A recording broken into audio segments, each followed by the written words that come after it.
व्यापम मध्य प्रदेश के द्वारा आयोजित परीक्षाओं के साइंस विषय के क्वेश्चन हल करेंगे। पहला क्वेश्चन, रेसिन किस पौधे का उत्पादन है? रेसिन किस पौधे का उत्पादन है? नंबर 1 अंगूर, नंबर 2 शंकुधारी पौधा, नंबर 3 बरगद। तो इसका सही आंसर क्या है? इसका सही आंसर शंकुधारी रेजिन, जिसे रेसिन नहीं, इसे के रेजिन कहते हैं। अगर इंग्लिश में पढ़ेंगे तो इसका सही आंसर पता पड़ जाएगा। इंग्लिश में इसके ऊपर रेजिन पढ़ते हैं। रेजिन एक शंकुधारी पौधा जिसे अपन ऐसे प्राप्त होता है, शंकुधारी पौधे से प्राप्त होता है। अगला क्वेश्चन, राइजोबियम एक प्रकार का है। राइजोबियम एक प्रकार का क्या है? विकास संश्लेषण करने वाला जीवाणु, सहजीवी जीवाणु या परजीवी जीवाणु या मृतोपजीवी जीवाणु। इसका सही आंसर है एक सहजीवी जीवाणु। राइजोबियम का एक सहजीवी जीवाणु है। अर्थात सहजीवी क्या होता है? सहजीवी अर्थात कि दो किसी पौधे के साथ, यानी किसी के साथ या किसी पौधे के साथ रहने वाला जीवाणु सहजीवी जीवाणु कहलाता है। राइजोबियम मटर के कुल वाले पौधों की जड़ों में रहता है और मटर के पौधे को नाइट्रोजन उपलब्ध कराता है। जब उसके बदले में मटर का पौधा राइजोबियम को भोजन उपलब्ध कराता है। इस प्रकार राइजोबियम एक क्या है? सहजीवी जीवाणु है। अगला क्वेश्चन, वर्षा की बूंदों का आकार गोल होने का क्या कारण है? वर्षा की बूंदें गोल क्यों होती हैं? नंबर 1 श्यानता के कारण, नंबर 2 पृष्ठ तनाव के कारण, नंबर 3 प्रत्यास्थता के कारण, नंबर 4 क्रोध के कारण। इसका सही आंसर क्या है? दोस्तों इसका सही आंसर है पृष्ठ तनाव, यानी वर्षा की बूंदें पृष्ठ तनाव के कारण गोल होती हैं। पृष्ठ तनाव क्या होता है? पृष्ठ तनाव जो होता है किसी पृष्ठ के द्वारा, यानी पृष्ठ के द्वारा कम आकार ग्रहण करना, यानी कि अगर कोई पानी वर्षा की बूंदें होती हैं वो पृष्ठ तनाव के कारण अपना क्षेत्रफल कम कर लेती हैं, जिससे उसकी लंबाई बढ़ जाती है, इसलिए गोलाकार दिखाई देती हैं। किसके कारण हाइड्रोफोबिया बीमारी होती है? यानी किसके कारण हाइड्रोफोबिया बीमारी होती है? वायरस के कारण, जीवाणु के कारण, एक प्रोटोजोआ का, एक कीड़े के कारण। किसके कारण हाइड्रोफोबिया बीमारी होती है? तो हाइड्रोफोबिया यानी जैसे कुत्ते से काटने के कारण रोग होता है, उसको हाइड्रोफोबिया कहते हैं। तो इसका सही आंसर एक वायरस। कुत्ता जब किसी व्यक्ति को काटता है तो उसमें रैप्टो नाम का वायरस उस व्यक्ति में चला जाता है, इससे उसे हाइड्रोफोबिया रोग हो जाता है, जो कि एक वायरस के द्वारा होने वाला रोग है।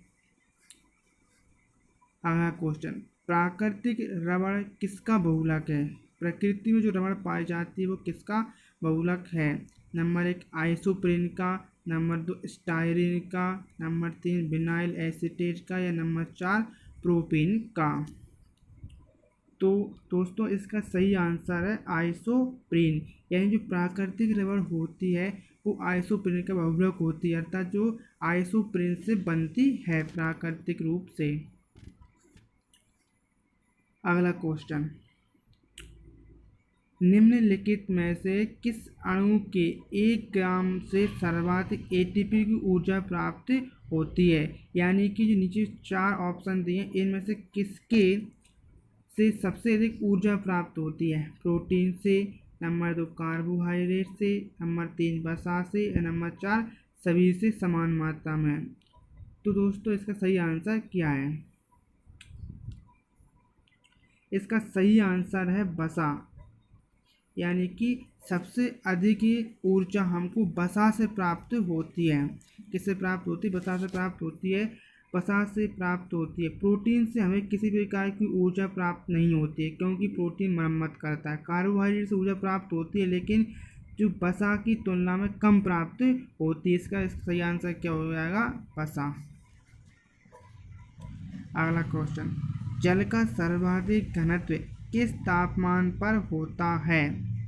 जल का सर्वाधिक घनत्व किस तापमान पर होता है? तो नंबर 1 क्या 100 डिग्री सेल्सियस पर, 0 डिग्री सेल्सियस पर, 4 डिग्री सेल्सियस पर या 273 डिग्री सेल्सियस पर?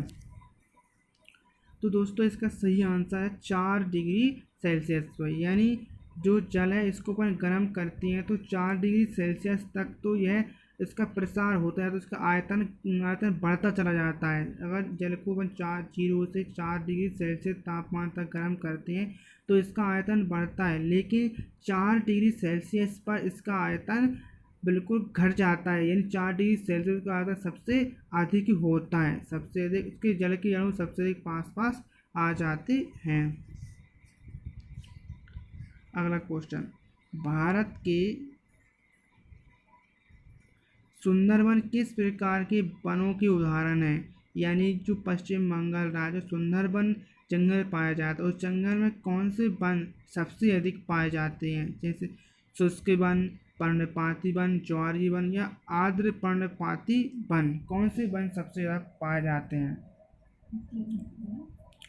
तो इसका राइट आंसर है ज्वारीय वन। कौन सा इसका आंसर सही है? ज्वारीय वन, क्योंकि आप जानते हैं कि सुंदरबन का समुद्र के किनारे स्थित है, इसलिए वहाँ पर कौन से वन पाए जाते हैं? ज्वारीय वन पाए जाते हैं। क्वेश्चन नंबर 9, निम्नलिखित में से कौन सी धातु का गलनांक सबसे कम होता है? गलनांक सबसे कम होता है यानी सबसे कम, सोने का, रजत का, पारे का या तांबा का सबसे कम गलनांक किसका होता है? इसका राइट आंसर पारा। जैसा कि आप जानते हैं पारा एक क्या द्रव अवस्था में पाई जाती है, क्योंकि ये सभी ठोस अवस्था में पाए जाती हैं, इसलिए पारे का गलनांक सबसे कम होता है।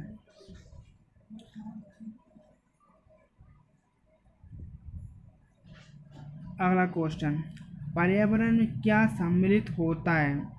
अजैविक कारक, जैविक कारक, ऑक्सीजन व नाइट्रोजन या अजैविक एवं जैविक दोनों कारण? तो इसका राइट आंसर क्या है?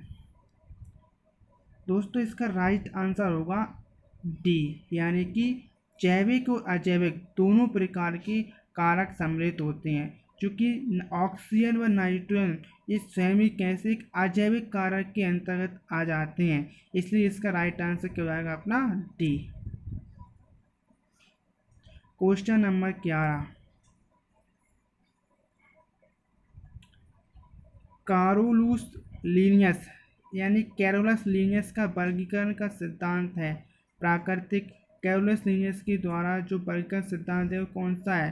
प्राकृतिक या कृत्रिम या द्वीपीय उपरोक्त सभी? किस प्रकार का दिया? कैरोलस लीनियस ने वर्गीकरण का सिद्धांत किस प्रकार का माना जाता है? तो इसका आंसर कौन सा होगा अपना सी, यानी कि इसका सही आंसर कौन सा होगा अपना सी आंसर इसका होगा, यानी द्वीपीय इनका वर्गीकरण का सिद्धांत है। अगला क्वेश्चन नंबर 12, किसके अनुसार मानव एक सामाजिक जंतु है? यानी निम्नलिखित जो 4 लेखक दिए गए, इन लेखकों में से किसने मानव को एक सामाजिक जंतु माना है? लास्की ने, प्लेटो ने, अरस्तु ने या रूसो ने माना है? तो दोस्तों इसका सही आंसर होगा कौन सा अपना अरस्तु। अरस्तु सही आंसर है, क्योंकि अरस्तु के द्वारा बायोलॉजी में मानव और पौधों को अलग अलग वर्गीकृत किया है। मानव को जंतु जगत में रखा गया और पौधों को प्लांट जगत में, इसलिए किसने? अरस्तु ने मानव एक सामाजिक जंतु माना है। क्वेश्चन नंबर 13, कौन सा जंतु श्वसन के लिए त्वचा का भी उपयोग करता है? यानी कौन सा जंतु ये श्वसन सांस लेने के लिए त्वचा का उपयोग करता है? तो नंबर 1 कॉकरोच है, नंबर 2 मेढक है, नंबर 3 व्हेल मछली या डॉग फिश है? दोस्तों इसका सही आंसर होगा कौन सा? मेढक। मेढक एक ऐसा जंतु है जो त्वचा के द्वारा सांस लेता है। क्वेश्चन नंबर 14, तो दोस्तों आज हमने क्वेश्चन 13 सॉल्व किए हैं, इससे आगे क्वेश्चन हम कल सॉल्व करेंगे। अगर आपको यह वीडियो पसंद आती है तो इसे लाइक, शेयर और सब्सक्राइब करें। धन्यवाद।